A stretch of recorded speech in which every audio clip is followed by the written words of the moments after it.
हाँ जी गाइस, स्वागत है आपका फिर से आपके बच्चन जी के शो राइट्स पे। तो गाइस अभी जो टाइम है सुबह के 5 बज रहे और ये भाई देख रहे हो ये इंडियन आर्मी की तैयारी कर रहा है। और ये जो रास्ता है ये जाता है हमारे सिटी की तरफ, शेखपुरा डिस्ट्रिक्ट है वो है। और वो सामने देख रहे हो आपको पहाड़ नज़र आ रहे होंगे।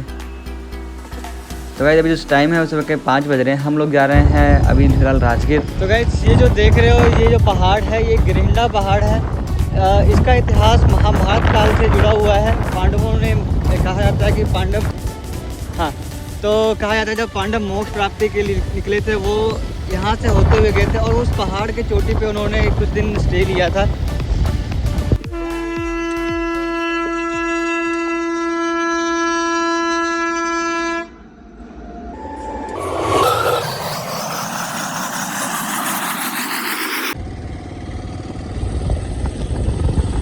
तो गाइस पूरे बिहार भर में ना बहुत सारे रोड बनाए जा रहे हैं, बहुत सारे फ्लाईओवर बनाए जा रहे हैं। अभी आप देख रहे हो ये जो फ्लाईओवर बन रहा है जो कि पूरे शहर को मतलब कि बाईपास होते हुए क्रॉस कर जाएगा, मतलब ऊपर से क्रॉस कर देगा। और जो बिहार के शहरों में जो ट्रैफिक होती है ना वो थोड़ी कम हो जाएगी। तो आने वाले कुछ सालों में जो बिहार के जो रोड्स की कंडीशन और बिहार का जो रूप है ना पूरा चेंज हो जाने वाला। अगर आप आते हो 3-4 साल बाद देखना पूरा बिहार बदल जाएगा। तो कह सकते हो कि बिहार बदल रहा है। तो भाई साहब यहाँ आपको काफ़ी ट्रक देखने को मिलेंगे, काफ़ी ट्रक। रीज़न क्योंकि बिहार में सब कुछ ज़्यादातर एक्सपोर्ट किया जाता है, इंपोर्ट कम किया जाता है। तो गाइज़ आप ये सामने देख रहे हो ये राजगीर की पहाड़ियाँ स्टार्ट हो गई हैं। ये सामने है ये राजगीर के पहाड़ हैं और यहाँ से जो राजगीर है वो महज 3 किलोमीटर रह गया है। राजगीर में काफ़ी कुछ देखने को मैं आगे जाकर दिखाऊंगा। तो ये पहाड़ के पहले देखिए क्या लग रहे हैं ना।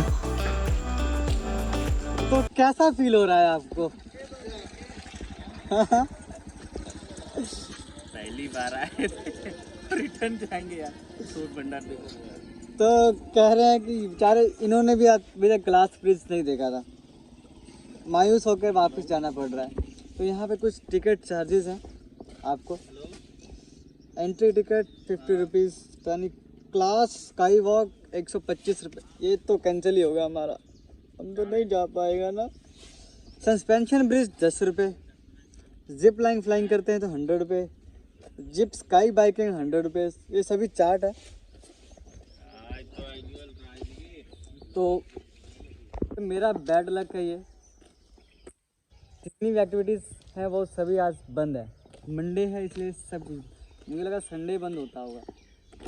ये जो चीज़ें हैं पहले मैंने चेक नहीं करी थी जिसको मुझे आज भुगतना पड़ रहा है। खैर कोई बात नहीं, पीछे जो स्वर्ण भंडार है वो मैं आपको दिखाऊंगा। फिलहाल अभी हम लोग यहाँ से निकल रहे हैं बड़े ही मायूसी से दशरथ मांझी को क्रॉस के लिए। तो चलिए चलते हैं। और कुछ लोकेशन यहाँ का इस तरह है, देख सकते हैं। तो राजगीर है बिहार का एक प्रमुख पर्यटन स्थल है। इसमें से ये जो मैंने बताया ना आपको ग्लास ब्रिज वो टॉप लेवल पे आता है, क्योंकि इसी से राजगीर को और बिहार को काफ़ी, ये चाचा जी मेरे मुंह लटक गया बेचारों का मेरी तरह। तो मैं क्या कह रहा था, इसी से जो बिहार टूरिज़्म को काफ़ी बढ़ावा मिला था। खैर फिर ना कभी आऊँगा ज़रूर मैं यहाँ पे और आपको दिखाऊँगा। अभी हम लोग यहाँ से निकल रहे हैं दशरथ मांझी, क्या है वो पास है ना, दशरथ मांझी पास के लिए। एक और मोस्ट फेमस विश्व शांति स्तूप है। हम लोग ग्लास ब्रिज तो ना जा पाए बट यहाँ जरूर जाएंगे, ये ना बंद हो बस। तो ये गेट देखो काफ़ी मतलब कि बौद्धिस्ट धर्म से लिखा हुआ, इसमें कुछ लिखा हुआ है। ये क्या है, चाइनीज़ है क्या? चाइनीज़ है, चाइनीज़ है या जापानीज़ है? चाइनीज़ हो सकता है कहीं है ना। अच्छा, तो भाई गेट देखो कितना अच्छा है। और चलिए चलते हैं यहाँ से। शायद यहाँ से ट्रॉली जाती है ऊपर, वो स्तूप आपको सामने नज़र आ रहा है छोटा सा। हाँ अच्छा अच्छा, कैबिन रज्जू पथ या रोपवे, ये क्या लिखा है? ये रज्जू और नीचे लिखा है रोपवे। अच्छा, रोपवे का अर्थ होता है रज्जू, ये मुझे पहली बार पता चला। आपको पता था क्या ये? तो यहाँ से आगे यहाँ टिकट काउंटर है। तो भाई साहब लोकेशन देख लो, हम दोनों के अलावा यहाँ कोई नहीं है टूरिस्ट के नाम पे, कोई भी नहीं है। देखो सिर्फ और सिर्फ मैं और मेरे अंकल।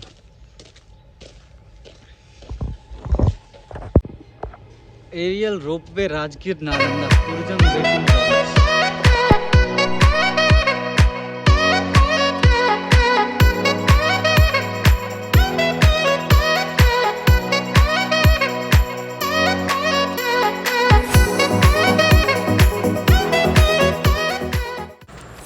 तो भाई साहब ये देखिए क्या खूबसूरत पेड़ है यार, देख रहे हो?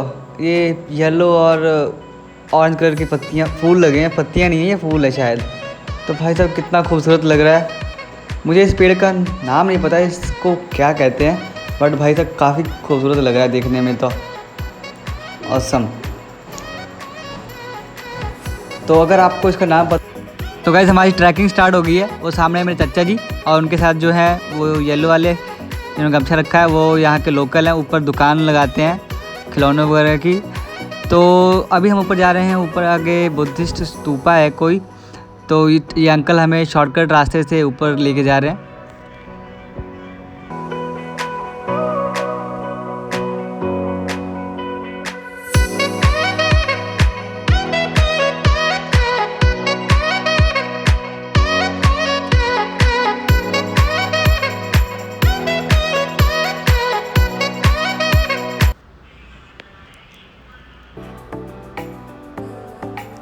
तो गाइस इस विश्व शांति स्तूपा को बनाने में जिन जिन लोगों ने काम करा उनके बारे में सब कुछ मेंशन है इस पर, लेकिन किनके द्वारा बनाया गया। ये Macintosh burn limited Calcutta company की थी, उन्होंने बनाया है ये। और जिसका स्ट्रक्चरल डिज़ाइन था वो जापान के डॉक्टर एम ओहोका, जापान ऐसा लिखा, उनके द्वारा ये डिज़ाइन करा गया था। और इसकी जो हाइट है वो लगभग 125 फीट है। और लेबर भाई साहब 10,08,000 हेड्स, भाई साहब ये कुछ ज़्यादा नहीं हो गए। और इसके बनने में लगभग ये 18 महीने में पूरा हो गया था। और जो उसमें खर्चा आया था इस स्तूपा को बनाने में 18 लाख रुपए आए थे उस ज़माने में भाई साहब। और जो स्टोन चिप्स थे वो उसमें 55,000 लगे हैं। और सैंड 44,000 CFT का मतलब नहीं पता मुझे क्या होता है। और जो सीमेंट है वो 650 MS रॉड 200 MT, ये MT क्या है पता नहीं। Marble tiles 15,000। तो भाई साहब इसमें सारा कुछ मेंशन किया गया है, किन्होंने योगदान दिया, किनके द्वारा बनाया गया, कौन कौन से मेन लीडर थे, और सब कुछ इसमें बताया गया है। तो जब आप आते हो तो इस बोर्ड को एक बार ज़रूर पढ़ लेना। तो गाइस यहाँ से कुछ लोकेशन इस तरह है। वो दूर क्या है, वो तालाब है ना, झील है, कौन सा झील है वो दूर दिख रहा, पानी पानी सा, वो झील है। और उधर देख लो पूरा पठारी इलाका है, इधर पहाड़, इस साइड झील और उस साइड मैदानी इलाका। बहुत ही ऑसम सा लैंडस्केप है। और मे भी उस पहाड़ी जो वो सामने पहाड़ी देख रहे हो उधर है ग्लास ब्रिज, एग्जैक्ट नहीं पता, बट यहाँ से जो व्यू आ रहा है क्या गजब आ रहा है।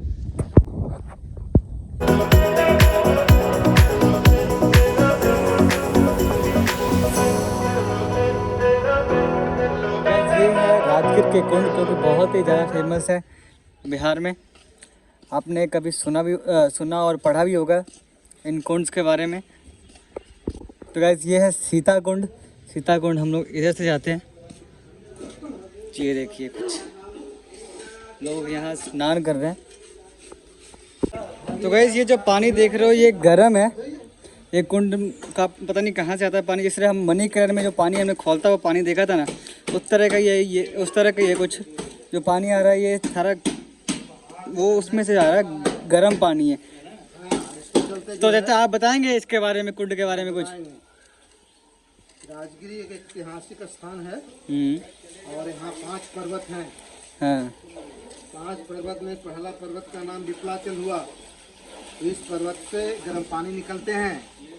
और दूसरा पर्वत हो गया रत्नागिरी। हाँ। उसके बाद तीसरा पर्वत हो गया उदयगिरी, चौथा पर्वत हो गया स्वर्णगिरी और 5वां पर्वत व्यवहारगिरी। व्यवहारगिरी पर्वत से भी गर्म पानी निकलते हैं। अच्छा, वो पानी निकलता कहाँ से, आता कहाँ से? पहाड़ से आता है पानी। पहाड़ में गंधक की मात्रा है, इसके चलते पानी जो है गर्म 24 घंटा 12 मास निकलते रहता है। पानी नहीं निकलने के बाद ये पहाड़ में विस्फोटक भी हो सकता है, लेकिन आज तक ऐसा कभी नहीं। तो ये है स्टोरी कुछ इस कुंड के बारे में, ये पानी कहाँ से आता है और किस रीज़न से आता है। तो थैंक यू चाचा, आपका बहुत बहुत, आपने एक्सप्लेन किया। ये है सूर्य कुंड। इसमें जो भी इसमें का भी पानी जो है वो गर्म आ रहा है।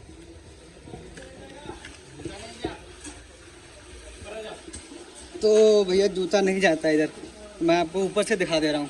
वो जो दिख रहा है छोटा सा जो स्रोत है पानी का, यहाँ जो भैया पानी भर रहे हैं, वो जो पानी है वो गर्म पानी है।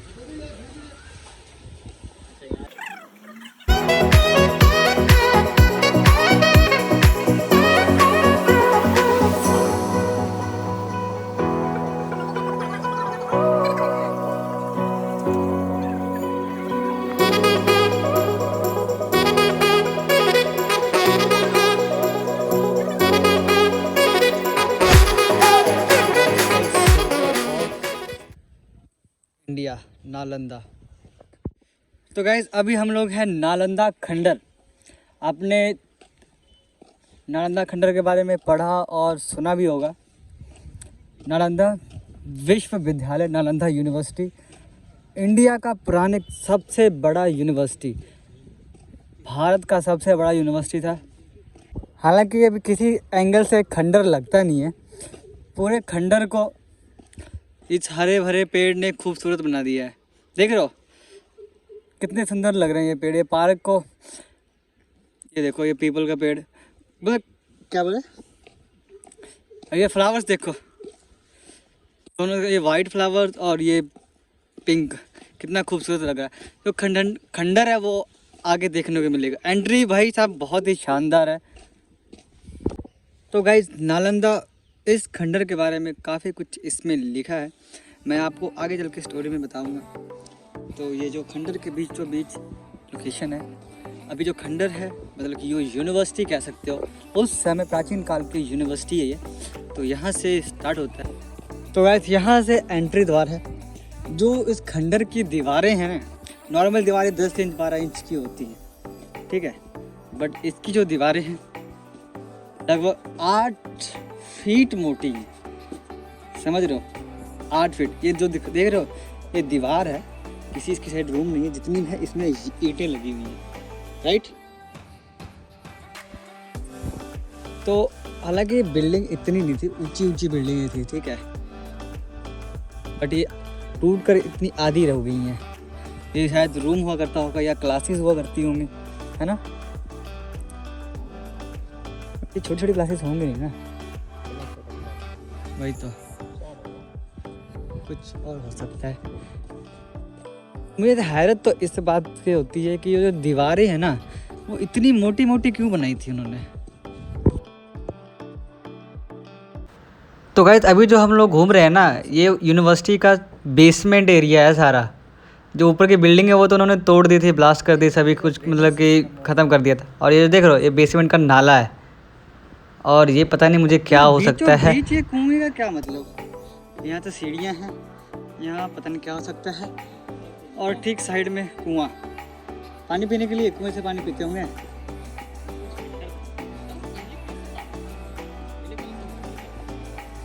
नदी,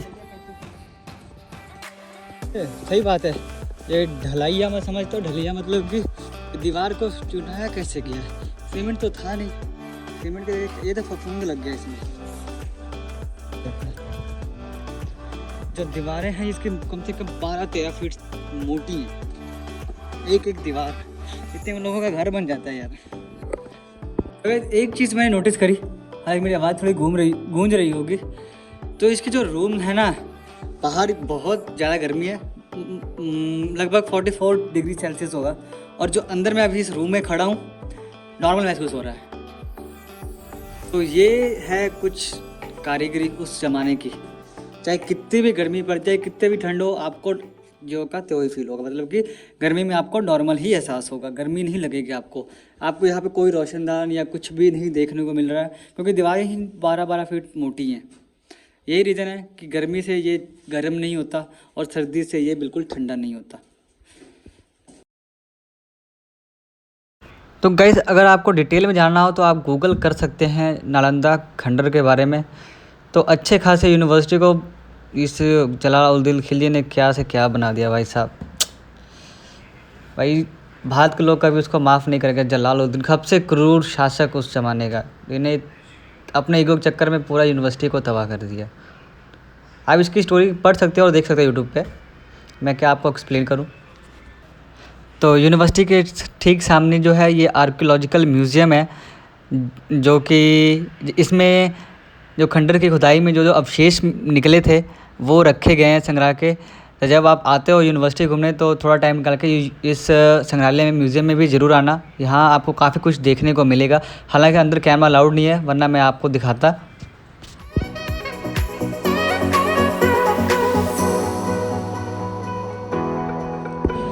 तो गाइस, नालंदा के बाद हम लोग आए हैं पावापुरी में जल मंदिर है। ये देखो जल मंदिर का बोर्ड, और ये है इसका एंट्री गेट। तो चलिए चलते हैं अंदर।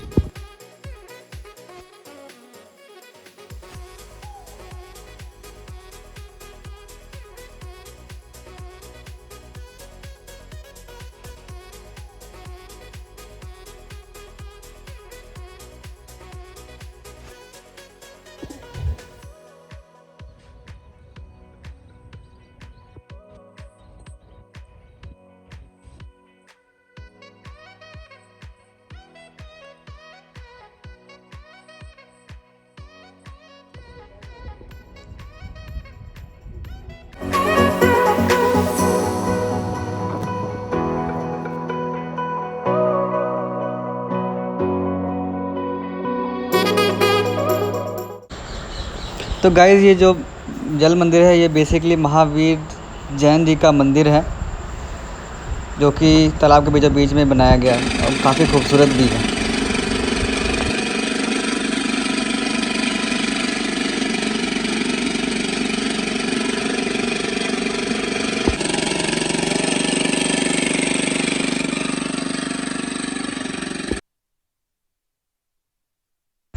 तो गाइज़, अभी हम लोग जा रहे हैं वापस अपने घर। इस वीडियो में मैंने आपको काफ़ी कुछ दिखाने की कोशिश करी है, जो मैंने आज एक्सप्लोर करा। उम्मीद करता हूँ कि आपको ये वीडियो अच्छी लगी होगी। अगर अच्छी लगी है तो लाइक एंड सब्सक्राइब और शेयर जरूर कर दें। और बस, और क्या कहना है, बाकी आप अपना प्यार बनाए रखें। Thank you.